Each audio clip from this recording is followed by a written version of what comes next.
আবু বকর হুজুর হেঁটে হেঁটে যাচ্ছে, হঠাৎ শুনতে পেয়েছে একজন বেঈমান ইহুদি আল্লাহ নবীকে গালি দিচ্ছে। আল্লাহ নবী হেঁটে যাচ্ছেন, আবু বকর হুজুর একবার ডান দিকে একবার বাঁ দিকে একবার সামনে পিছনে করছেন। কেন? নবীর গায়ে আঘাত আসবে আমি আবু বকর জিন্দা থাকতে জিন্দেগিতে হতে পারে না। এই আবু বকর হুজুর একদিন মসজিদে নববীতে আসছে, হঠাৎ কানে আওয়াজ আসলো ইহুদি বেঈমান রাসূলুল্লাহ সম্পর্কে বাজে মন্তব্য করছে, রাসূলুল্লাহকে গালাগালি করছে। আচ্ছা, আবু বকর হুজুর যদি এই কথা শুনে দিমাগ ঠিক থাকবে? আবু বকর হুজুর শুনতে পেয়েছে, সাথে সাথে ওই ইহুদির গালে একটা সাপাটে চড় বসিয়ে দিয়েছে। আজকে একটু আমাদের দিকে লক্ষ্য করে দেখুন, এই কয়েক মাস যাবৎ একটা জিনিস বিশাল ভাইরাল হয়েছে সোশ্যাল মিডিয়ার যুগে, খবরে তো আপনারা দেখেছেন। উত্তরপ্রদেশে আমার নবীর পোস্টার লাগানোর কারণে একজন মুসলমানকে গ্রেফতার করা হয়েছে, দেখেছেন তো? কি পোস্টার বলেন তো? I love Muhammad, I love Muhammad. নবীর ভালোবাসার খাতিরে, নবীকে মহব্বত করে, নবীকে ভালোবাসেন, নবী প্রেমিক, নবীর আশিক, একটা পোস্টার লাগালো আই লাভ মুহাম্মদ। ইউপি সরকার তাকে গ্রেফতার করলো। এ বিষয়ে মুসলমানরা প্রতিবাদ করেছে না করেনি? সারা ভারতবর্ষে জুড়ে প্রতিবাদ হয়েছে। বিশ্বাস করুন, মুসলমানেরা প্রতিবাদ করে বুঝিয়ে দিয়েছে যে রাসূলুল্লাহর প্রতি, ইসলামের প্রতি, শরিয়াতের প্রতি যদি কারো আঘাত আসে, নবীকে নিয়ে যদি অপমান অপদস্থ অপমাননা করা হয়, এই মুসলমান জীবন দিতে রাজি, তবে আমার নবীর অপমাননা সইতে রাজি। আওয়াজ দিয়ে বলেন রাজি। একটু আমরা সকলে আল্লাহর নামের নারা দেব, আওয়াজ দিয়ে করা যাবে? সকলে আমি বলছি আমার সঙ্গে বলুন, নারাই তাকবীর। হয়নি, আর একটু ভলিউম বাড়ানো যাবে? আর একটু জোরে, নারাই তাকবীর।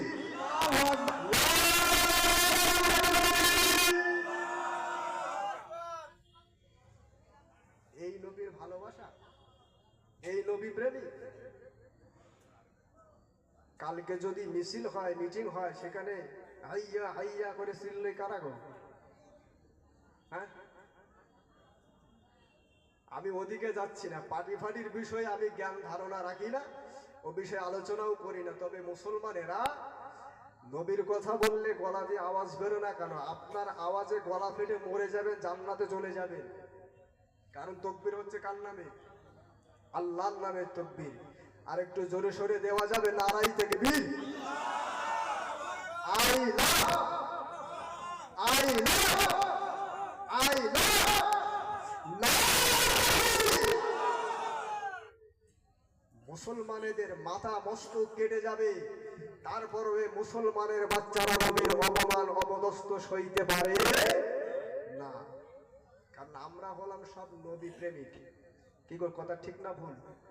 আমরা হলাম নবীর আশিক। আবু বকর হুজুর চড় মেরেছে কারণ আমার নবীকে নিয়ে কটু কথা বলছিল, আমার নবীকে নিয়ে গালাগালি করছিল। যখনই ছাপাটে একটা চড় বসিয়ে দিয়েছে, ওই ইহুদির বাচ্চা দৌড়ে ছুটে ছুটে ছুটে ছুটে মদিনার মসজিদ নববীতে এসে হাজির। কারণ রাসূলুল্লাহর কাছে শিকায়েত দেবে। কি শিকায়েত? নবীর কাছে এসে সুপারিশ করছেন, শিকায়েত দিচ্ছেন যে আপনার ওই সাহাবী আবু বকর যে আছে, ও আবু বকর আমি রাস্তায় দাঁড়িয়েছিলাম, বিনা কারণে বিনা দোষে আমার গালে একটা চড় মেরে দিয়েছে। আচ্ছা বলেন তো, আবু বকর হুজুর সম্পর্কে নবীর কাছে একথা বললে রাসূল বিশ্বাস করবে? এই নবী বিশ্বাস করবে? কারণ যার লাকাব আমার নবী সিদ্দিক দিয়েছে, যার টাইটেলটা আল্লাহ রাসূল সিদ্দিক দিয়েছে, যে আমার আবু বকর বারহাক সত্যবাদী, আমি রাসূলুল্লাহ তার সার্টিফিকেট দিলাম, সে আবু বকর সম্পর্কে যখন নবীর কাছে এসে শিকায়েত করেছে, আল্লাহর নবী বলছে তাই বলে হ্যাঁ, হে আল্লাহর নবী, হে মুহাম্মদ, আপনার ওই সাহাবী আবু বকর বিনা কারণে আমার গালে চড় মেরেছে। আল্লাহর নবী আবু বকরকে ডাকলেন, আবু বকর, তুমি কি সত্যি ওর গালে চড় মেরেছো?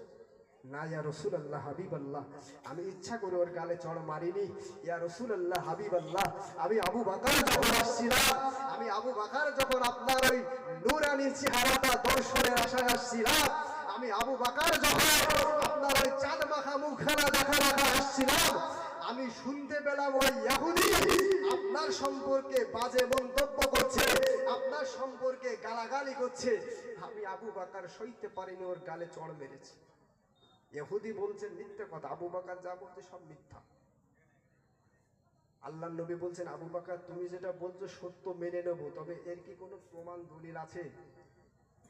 তুমি যেটা বলছো ইহুদির গালে চড় মেরেছো আমাকে গালি দেওয়ার কারণে, এর কি কোনো দলিল, কোনো প্রমাণ কি আছে? আপনারা বলেন, আবু বকরের কাছে প্রমাণ আছে? কারণ উনি যখন চড় মেরেছে ওখানে কেউ ছিল না, তা প্রমাণ কোথা থেকে আসবে? আল্লাহ নবী বলছেন, আবু বকর আমি এমন একজন নবী, আমি হলাম ন্যায় পরায়ণ নবী, আমার যে বিচারটা হবে এটা হবে ন্যায় বিচার, অন্যায় বিচার আমি নবী করতে পারি না। তোমার যদি সাক্ষী থাকে আমি নবী বিশ্বাস করব যে ওই ব্যক্তি আমাকে গালি দেওয়ার কারণে তুমি চড় মেরেছো। আর যদি তোমার সাক্ষী না থাকে আমি রাসূলুল্লাহর বিচার হবে ওই ইহুদিও তোমার গালে চড় মেরে প্রতিশোধ নেবে। কিন্তু আমার নবী জানে যে আমার আবু বকর সত্য কথা বলছে, আমার আবু বকর মিথ্যা বলতে পারে না। আল্লাহর নবীও চিন্তায় পড়েছে, আল্লাহ যদি একটা সাক্ষী পেতাম আমার আবু বকরকে আমি নির্দোষ প্রমাণ করতে পারতাম।